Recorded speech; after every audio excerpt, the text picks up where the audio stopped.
بسم اللہ الرحمن الرحیم۔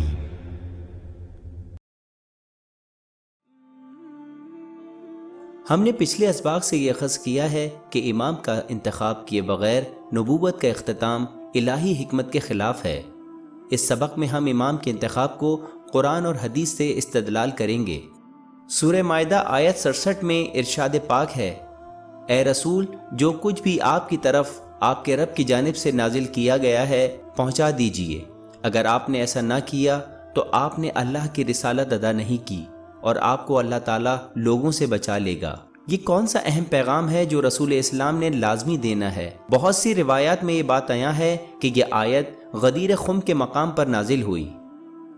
جب رسول اسلام آخری حج ادا کر کے واپس مدینہ لوٹ رہے تھے تو انہوں نے غدیر خم کے مقام پر سب کو اکٹھا کیا، جہاں انہوں نے طویل خطبہ دیا۔ اپنے خطبے میں رسول اسلام نے لوگوں سے پوچھا، کیا مجھے اللہ کی طرف سے تم پر اختیار ہے؟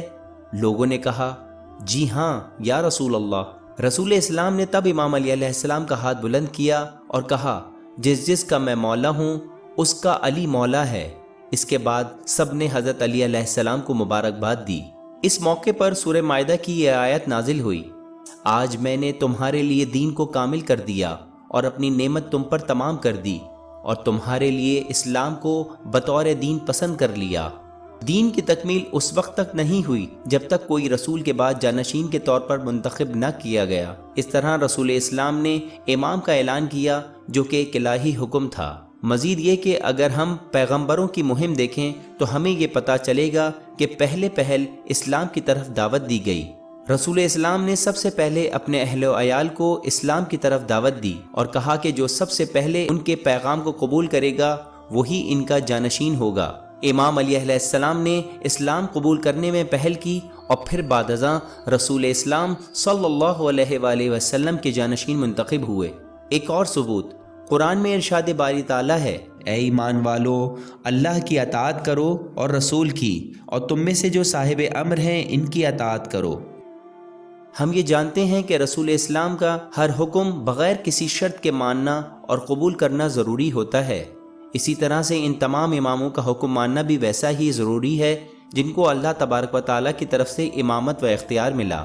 جن کو اللہ تبارک و تعالیٰ کی طرف سے اختیار دیا گیا اور مقرر کیا گیا، یقیناً وہ امام ایسے نہیں ہو سکتے کہ جن سے کوئی گناہ سرزد ہوتا ہو یا وہ غلطی کرتے ہوں۔ سوال یہ ہے کہ کیا اللہ ہمیں اس کا حکم ماننے کا کہے گا جو غلطیاں کرے اور بدعنوان ہو؟ کئی احادیث کے مطابق جن کو اللہ تبارک و تعالیٰ کی طرف سے منتخب کیا گیا اور اختیار دیا گیا وہ اہل بیت ہیں، جن کو آگے کے اسباق میں بیان کیا جائے گا۔ احادیث و روایت کے مطابق جس نے نماز کے دوران حالت رکوع میں زکوٰۃ ادا کی وہ حضرت علی علیہ السلام کی ذات گرامی ہے۔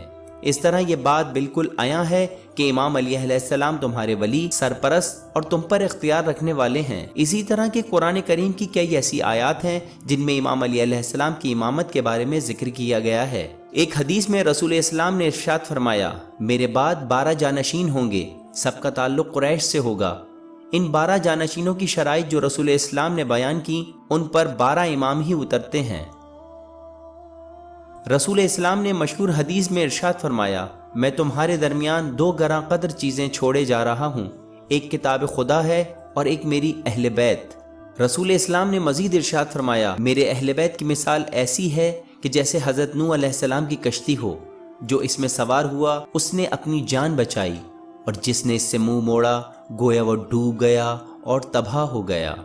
ہم ان روایات و احادیث اور قرآنی آیات سے صاف طور پر یہ اخذ کر سکتے ہیں کہ رسول اللہ صلی اللہ علیہ وآلہ وسلم نے اللہ تبارک و تعالیٰ کی طرف سے مقرر کردہ اہل بیت کو منتخب کیا تاکہ ان کے بعد امت کی رہبری کریں۔